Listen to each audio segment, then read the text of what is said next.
Vis girdime Kristaus gimimo istoriją ir ne tik tai jie skamba Kalėdose, bet jau ir Advento metu ir dar eiliniam laikotarpį tai išgirsime.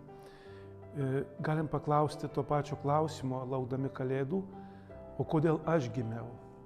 Kokie ženklai rodo apie mano gimimo svarbą?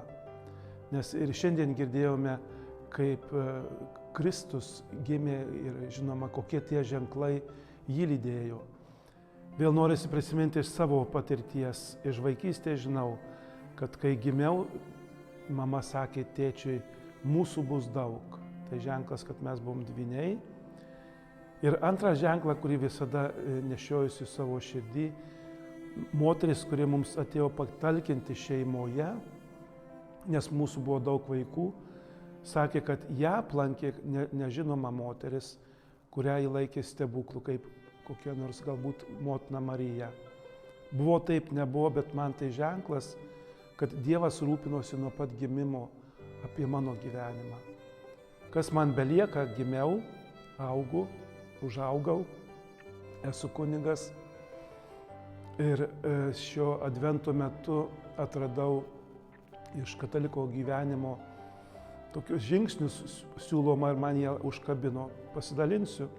Pirmas žingsnis tai yra atsiliepti į Dievo kvietimą. Jis kiekvieną nori pakviesti į kelionę nuo pat gimimo.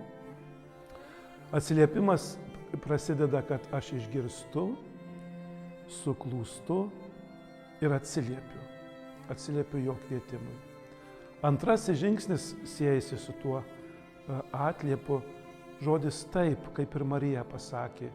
Taip viešpatie, nors tikrai ne visada žinome, kam mus Dievas kviečia. Ir kartais paslieka paslaptis. Tai taip mano žmogiškumui, taip mano pašaukimui, taip mano kaip krikščionio gyvenimui. O trečiasis žingsnis vėlgi labai ryšasi su pirmaisiais. Neužtenka pasakyti žodį taip vieną kartą, bet antrą ir trečią, ir tai tampa viso mano gyvenimo sprendimas.